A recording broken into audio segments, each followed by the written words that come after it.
एक गाय ने बताया कि आखिर कलयुग का अंत कब होगा। दर्शक बंधुओं, यह प्रसंग बड़ा ही ज्ञानवर्धक है। आप सभी श्रोताओं से इस वीडियो को शुरू करने से पहले निवेदन करना चाहूंगा कि इस वीडियो के साथ वीडियो की समाप्ति तक बने रहे। मित्रों, आज की इस कहानी में एक गाय माता ने एक पुरुषोत्तम नामक संत को बताया है कि आखिर इस कलयुग का अंत कब होगा। श्रोता बंधुओं, इस कहानी के साथ, इस वीडियो के साथ समाप्ति तक बने रहे। और अभी तक आपने हमारे YouTube चैनल ज्ञानवर्धक कहानी को सब्सक्राइब नहीं किया तो मैं एक बार पुनः आप सभी से निवेदन करना चाहूंगा कि इस चैनल को सब्सक्राइब अवश्य कर ले, क्योंकि आप सभी लोगों का एक सब्सक्राइब हमारे लिए काफी मायने रखता है। बंधुओं, आइए इस कहानी के बारे में देखते हैं कि आखिर किस तरह से एक गाय ने पुरुषोत्तम नामक संत को कलयुग की समाप्ति के बारे में बताया है। मित्रों, आज से हजारों वर्षों पहले एक विलासपुरी नगरी थी। मित्रों, यह एक बड़ा ही शांत गांव था, जहां पर हर ओर हरियाली और प्रकृति की सुंदरता फैली हुई थी। मित्रों, इस गांव में एक साधु महाराज रहते थे, जिनका नाम था संत पुरुषोत्तम। संत पुरुषोत्तम अपने सरल स्वभाव, ज्ञान और भक्ति के कारण पूरे क्षेत्र में प्रसिद्ध थे।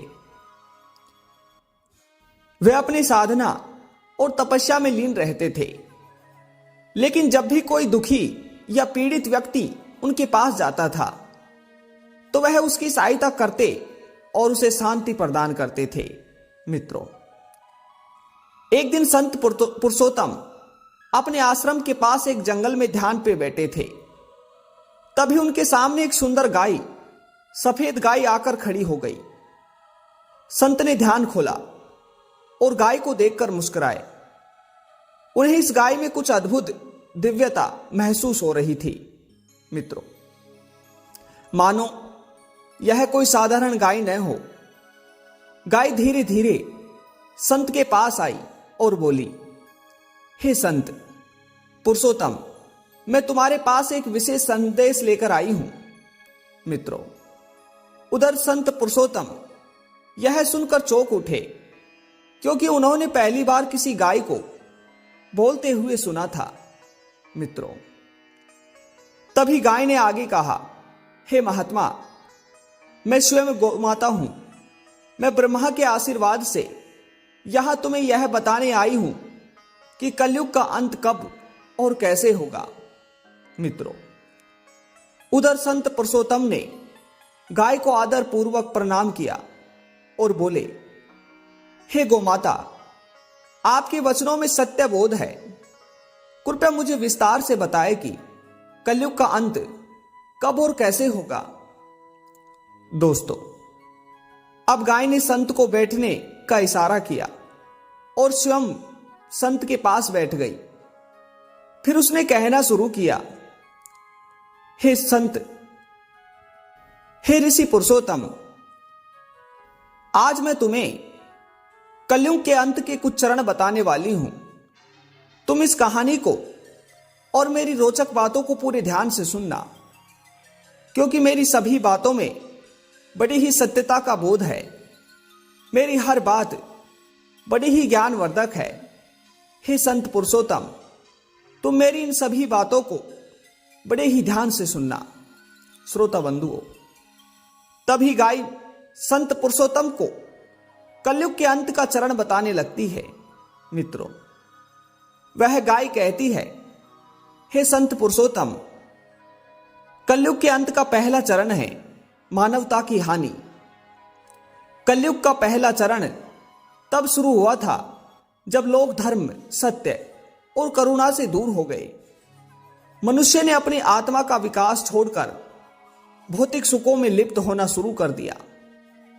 उन्होंने अपने कर्तव्य से मुंह मोड़ा और स्वयं की स्वार्थ सिद्धि के लिए दूसरों को नुकसान पहुंचाना शुरू कर दिया। धीरे धीरे धर्म का स्थान अधर्म ने ले लिया। और लोग अपने स्वार्थ में इतने अंधे हो गए कि उन्होंने किसी का दुख दर्द महसूस नहीं किया। हे संत पुरुषोत्तम मित्रों, तभी संत पुरुषोत्तम ने सिर हिलाकर सहमति व्यक्त की। वे समझ रहे थे कि कलयुग के प्रारंभ में सब होने लगा था। तभी गाय ने कहा, मनुष्य ने अपनी अंतरात्मा को भुला दिया। जब तक उसकी अंतरात्मा जागृत नहीं हुई तब तक वह केवल विनाश की ओर बढ़ता रहेगा। मित्रों, तभी वह गाय माता उस संत पुरुषोत्तम को दूसरा चरण बताती है। हे संत पुरुषोत्तम, कलयुग के अंत का दूसरा चरण है प्रकृति का क्रोध। हां, गाय ने आगे कहा, कलयुग के दूसरे चरण में प्रकृति ने अपने संतुलन को खो दिया। मनुष्य ने जंगल काट डाले, नदियों को दूषित कर दिया और पृथ्वी को अनगिनत बार चोट पहुंचाई है। इसके कारण प्रकृति ने भी अपनी क्रोध को प्रकट करना शुरू कर दिया। अत्यधिक बाढ़, भूकंप, सूखा और अन्य प्राकृतिक आपदाएं अब आम हो गई हैं। यह सब इस ओर संकेत ले जा रही हैं कि कलयुग अपने अंत की ओर बढ़ रहा है। मित्रों, संत पुरुषोत्तम ने गाय की बातों को गहराई से समझा। वे जानते थे कि इन दिनों प्रकृति का संतुलन कितना बढ़ गया है। तभी गाय ने कहा, मनुष्य को चाहिए कि वह पृथ्वी पर उसके संसाधनों का सम्मान करे। जब तक वह ऐसा नहीं करेगा तब तक प्रकृति उसे माफ नहीं करेगी। श्रोता बंधुओं, उसके बाद में वह गाय संत पुरुषोत्तम को तीसरा चरण बताती है। हे संत पुरुषोत्तम, अब तीसरा चरण है सत्य की वापसी। हां, गाय ने संत की ओर देखा और कहा, तीसरा चरण वह होगा जब सत्य और धर्म की वापसी होगी। इस समय एक महान संत, महापुरुष या अवतार का आगमन होगा। वे सभी को सत्य और धर्म का मार्ग दिखाएंगे और मनुष्य को अपने कर्मों का ज्ञान प्राप्त करने का अवसर मिलेगा। यह समय बहुत कठिनाई से भरा होगा क्योंकि लोग अधर्म और बुराई के मार्ग पर होंगे। लेकिन इस महापुरुष के आने से एक नई आशा का संचार होगा। वह लोगों को भक्ति, सेवा और करुणा का मार्ग दिखाएंगे। मित्रों, अब संत पुरुषोत्तम ने इस पर ध्यान दिया और बोले, हे गोमाता, क्या यह महापुरुष स्वयं भगवान के अवतार होंगे? मित्रों, अब संत पुरुषोत्तम की बात को सुनकर गाय मां मुस्कुराई और कहा, हां, वे स्वयं भगवान के प्रतिनिधि होंगे और उनके माध्यम से भगवान अपना संदेश देंगे। उन्हें पहचानना आसान नहीं होगा, लेकिन जो सच्चे हृदय से भक्ति करेंगे उन्हें यह पहचानने में कठिनाई नहीं होगी। मित्रों, तभी वह गाय उस संत पुरुषोत्तम को कलयुग की समाप्ति का चौथा चरण बताने लगती है। मित्रों, तभी वह गाय संत पुरुषोत्तम से कहती है, अब चौथा चरण है बुराई का विनाश। गाय ने अपनी बात जारी रखी। कलयुग का अंतिम चरण होगा जब सत्य और असत्य का अंतिम युद्ध होगा। यह युद्ध आंतरिक और बाहरी दोनों होगा।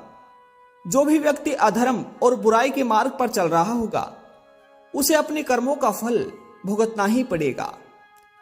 यह विनाशकारी समय होगा, लेकिन यह आवश्यक है क्योंकि इसके बाद ही एक नया युग प्रारंभ होगा। मित्रों, संत पुरुषोत्तम ने इस बात को सुनकर गहरी सांस ली और कहा, हे गोमाता, यह सुनकर मन में भय उत्पन्न होता है, परंतु सत्य की विजय के लिए यह भी आवश्यक है। मित्रों, गाय ने कहा, आपने सही कहा, यह समय आवश्यक है। बुराई को समाप्त करने के बाद सच्चे धर्म की स्थापना संभव होगी। इस दौरान धरती पर बहुत पीड़ा होगी, लेकिन संत ने सत्य की विजय होगी। मित्रों, उसके बाद गाय ने कहा, अंत में कलयुग का अंत तभी होगा जब लोग अपनी आत्मा का पुण्य बोध करेंगे और ईश्वर को ओर लौटेंगे। यह समय आने में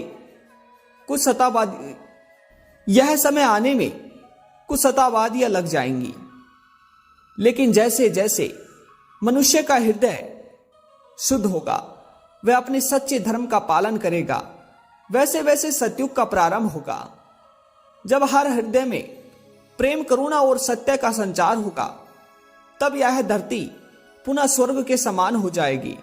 मित्रों, सतयुग के आने पर हर प्राणी में दिव्यता होगी और संसार एक नए प्रकार से प्रकाशित होगा। श्रोताओं, अब संत पुरुषोत्तम ने गाय की बातों को ध्यान से सुना और प्रणाम करते हुए बोले, हे गौ माता, आपके इस ज्ञान के लिए मैं हमेशा आभारी रहूंगा। मैं प्रयास करूंगा कि मैं स्वयं भी सत्य के मार्ग पर चलूं और दूसरों को भी प्रेरित करूं। मित्रों, गाय ने संत को आशीर्वाद दिया और अंतर ध्यान हो गई। संत पुरुषोत्तम वहां देर तक बैठकर उस दिव्य ज्ञान का विचार करते रहे। उन्हें इस बात का ज्ञान के माध्यम से अपने जीवन में एक नई दिशा और उद्देश्य मिल गया। वे सोचने लगे कि यह समय उनके और सभी के लिए आत्मा की ओर लौटने का है। मित्रों, इस प्रकार गौ माता द्वारा दिए गए ज्ञान को संत ने सभी को बताया, ताकि लोग कलयुग के अंत के संकेतों को समझ सके और सतयुग का स्वागत कर सके। मित्रों, इस तरह से मैं आप सभी श्रोता बंधुओं से निवेदन करना चाहूंगा कि इस कहानी का केवल एक ही उद्देश्य है, हमेशा अपने जीवन में सत्य के मार्ग पर चले। मित्रों, कहते हैं कि हमारी मृत्यु के बाद हमारे अच्छे कर्म ही हमारी सजा के सामने आकर खड़े रहते हैं। यदि हम बुरे कर्म करेंगे तो हमें यमराज और धर्मराज के दरबार में बुरी यातनाओं का सामना करना होगा। यदि हम अच्छे और सद्गति के मार्ग पर चलेंगे तो हमें कोई भी यातना नहीं झेलनी होगी। मित्रों, एक बात तो हमेशा आपने सुनी होगी कि जब कोई भी मनुष्य मृत्यु को प्राप्त होता है तो हर कोई उनकी मृत्यु के बाद में उनके अच्छे और बुरे कर्मों की बातें करते हैं। मित्रों, जो मनुष्य अच्छे कर्म करते हैं तो उनकी अच्छी बातें होती हैं, और जो मनुष्य बुरे कर्म करते हैं तो उनके बुरे कर्मों की बातें होती हैं। मित्रों, इसी तरह आप लोग इस कहानी को अपने मित्रों और अपने दोस्तों तक अवश्य शेयर कीजिएगा। श्रोताओं, यदि अभी तक आपने ज्ञानवर्धक कहानी यूट्यूब चैनल को सब्सक्राइब नहीं किया तो एक बार चैनल को सब्सक्राइब अवश्य कर ले। श्रोताओं, आप लोगों का एक सब्सक्राइब हमारे लिए काफी मायने रखता है। श्रोताओं, आप सभी के एक सब्सक्राइब करने से हमारा परिवार बढ़ता है और हम इसी तरह रोज रोज नई और रोचक ज्ञानवर्धक कहानियां लाने का प्रयास करते हैं। मित्रों, पुनः मिलते हैं ऐसे ही ज्ञानवर्धक और रोचक कहानियों के साथ। तब तक आप सभी मित्रों का, सभी दोस्तों का बहुत बहुत धन्यवाद। जय श्री कृष्णा। राधे राधे।